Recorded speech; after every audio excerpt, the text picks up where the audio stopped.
नमस्कार दोस्तों, आज 12 मई है। चलिए आज के कुछ इम्पोर्टेंट करंट अफेयर्स के बारे में डिस्कस कर लेते हैं। इसी क्रम में बात करते हैं कलाथिल परम्बिल रमन गौरी अम्मा के विषय में। ये केरला की एक पॉलिटिशियन थी जिनका 102 वर्ष के बाद निधन हो गया।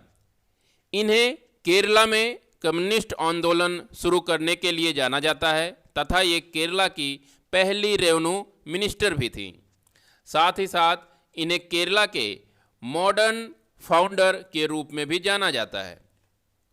ऐसे क्वेश्चनों में आयोग हमसे ये क्वेश्चन पूछता है कि हाल ही में के.आर. गौरी अम्मा जिनका निधन हो गया उनका संबंध किस फील्ड से था। तो वहाँ पे आपको ऑप्शन दे देगा पॉलिटिशियन, म्यूजिशियन, एस्ट्रोनॉट और साइंटिस्ट। तो आपको टिक करना होता है कि इनका संबंध किस क्षेत्र से था। ऐसे क्वेश्चनों में, ऐसे टॉपिक्स में बस यही क्वेश्चन बनने की उम्मीद रहती है। तो इस लिहाज से आप केवल ये याद रखिए कि के.आर. गौरी अम्मा एक पॉलिटिशियन थी और ये केरला से इनका संबंध था। केरला के विषय में अगर बात करें दोस्तों, तो यहाँ पर इजावा नामक जाति पाई जाती है और जिनका ट्रेडिशनल काम ताड़ी उद्योग से रिलेटेड है। और के.आर. गौरी अम्मा भी इन्हीं इजावा जाति से संबंधित थी। इसके साथ ही साथ अगर यहाँ के कुछ एसटी की बात करें यानी शेड्यूल्ड ट्राइब्स की बात करें तो पनियान, इरुला, मोपला, अडियान, कुरुम्बाज और कट्टू नैकन इम्पॉर्टेंट हैं। आप ये केरला का 3D मैप देखिए। इस 3D मैप में केरला के पश्चिम में ये लक्षद्वीप सी है। ये आपका मालाबार कोस्ट इसे कहा जाता है। केरला का जितना ये पूरा तट है, समुद्र तट है, इसे मालाबार तट के नाम से जाना जाता है। इसके साथ ही साथ आप इसके पूरब में ये पहाड़ियाँ देख रहे हैं। इन पहाड़ियों को वेस्टर्न घाट के नाम से जाना जाता है। ये पूरी पहाड़ियाँ जितनी हैं ये सब वेस्टर्न घाट के नाम से जानी जाती हैं। और ख़ास बात है, ये आप जो गैप देख रहे होंगे वेस्टर्न घाट के बीच में, यहाँ पे पहाड़ियाँ हैं, यहाँ पे ये पहाड़ियाँ हैं और बीच में ये गैप है आपका। इस गैप के जरिए केरला और तमिलनाडु के बीच में संपर्क स्थापित होता है। इस गैप का नाम है पाल घाट, जिसके उत्तर में इन पहाड़ियों को हम लोग नीलगिरी पहाड़ियों के नाम से जानते हैं और ये जो दक्षिण में है इन पहाड़ियों को अनेमलाई पहाड़ी के नाम से जानते हैं। इन्हीं अनेमलाई पहाड़ी से भरतपुझा नामक नदी का उद्गम होता है। भरतपुझा नदी इसी पाल घाट से होकर बहती है जो मालाबार तट से होते हुए लक्षद्वीप सागर में आके गिर जाती है। हमारा अगला टॉपिक है international nurse day 2021। International nurse day प्रत्येक वर्ष 12 मई को फ्लोरेंस नाइटिंगेल के जन्मदिन के उपलक्ष्य में मनाया जाता है। इस वर्ष इनकी ये 200वीं बर्थ एनिवर्सरी थी। फ्लोरेंस नाइटिंगेल इंग्लैंड की एक नर्स और सोशल रिफॉर्मर थी जिन्होंने आधुनिक नर्सिंग की नींव रखी थी। इसके साथ ही साथ कोई भी स्टूडेंट जो नर्सिंग की डिग्री लेता है उसे नाइटिंगेल प्लेज लेना पड़ता है और इन्हीं की स्मृति में रेड क्रॉस ने 1912 में फ्लोरेंस नाइटिंगेल मेडल अवार्ड की स्थापना की थी, जिसे नर्सिंग के क्षेत्र में उच्च स्तरीय कार्य करने वाले किसी भी व्यक्ति को दिया जाता है। फ्लोरेंस नाइटिंगेल को लेडी विद द लैम्प के रूप में भी जाना जाता है क्योंकि इन्होंने 1853-56 के क्रीमिया वार में अहम भूमिका निभाई थी। इंटरनेशनल नर्स डे 2021 का थीम है a voice to lead a vision for future health care. अब बात करते हैं एक्जियोम मिशन 1 की, AX-1 मिशन। नासा और अमेरिका के private aerospace startup company Axiom space ने एक समझौता किया है।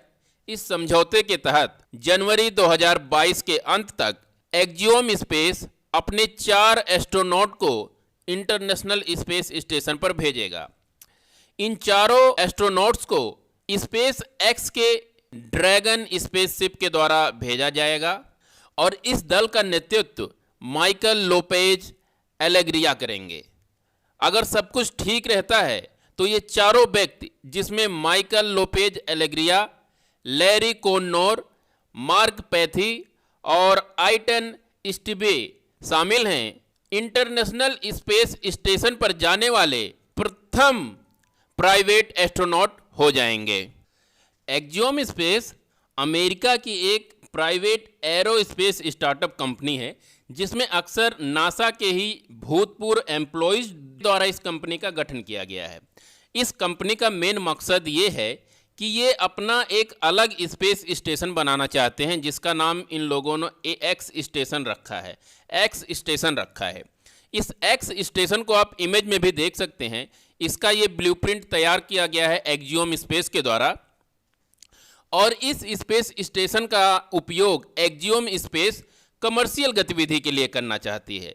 कमर्शियल गतिविधि से तात्पर्य है कि अगर आप रिसर्चर हैं और ग्रेविटी फ्री एनवायरनमेंट में रिसर्च करना चाहते हैं, तो आप एक्जियोम स्पेस की सर्विसेज का फ़ायदा ले सकते हैं और एक्स स्टेशन पर जाकर रिसर्च कर सकते हैं। आप अगर स्पेस में घूमने जाना चाहते हैं, स्पेस टूरिज्म करना चाहते हैं, तो भी आप एक्जियोम स्पेस से संपर्क करके एक्स स्टेशन पर घूमने जा सकते हैं। इस प्रकार ये जो मिशन है, एक्जियोम 1 मिशन है, ये आने वाले समय में स्पेस इंडस्ट्री को खोल देगा, एक जिसमें प्राइवेट लोग भी स्पेस में घूमने के लिए, रिसर्च करने के लिए जा सकते हैं।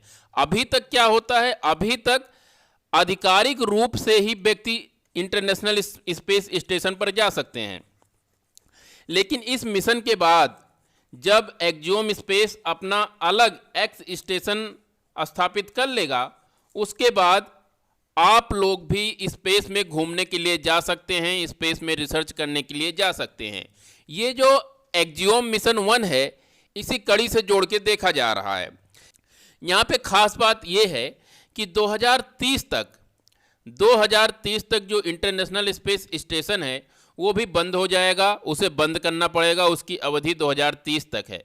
तो नासा भी ये चाहती है कि हम ऐसे प्राइवेट लोगों को एनकरेज करें जो अपना खुद का स्पेस स्टेशन बनाएं और उस स्पेस स्टेशन का यूज नासा भी करे, क्योंकि नासा को अभी इस स्पेस स्टेशन को मेंटेन करने के लिए बहुत अधिक रुपए खर्च करने पड़ते हैं, इस पर बहुत अधिक खर्चा आता है। तो नासा अपने इस खर्चे को कम करना चाहता है और भविष्य में जब ऐसी बहुत सारी स्पेस स्टेशंस लो अर्थ ऑर्बिट में स्थापित हो जाएंगी, तो नासा भी पैसे देकर केवल रेंट उसे देना होगा और जब चाहे तब इनकी सर्विसेज का वो यूज कर सकता है। अपना कोई रिसर्च अगर नासा को करना है तो यहाँ पे जाके वो अपना रिसर्च कर सकता है। और इसके साथ ही साथ नासा अब लो अर्थ ऑर्बिट जो कि लगभग 450 किलोमीटर के आसपास होता है, 300 से 450 किलोमीटर के आसपास होता है, उससे आगे बढ़कर स्पेस स्टेशन खोलना चाहती है नासा।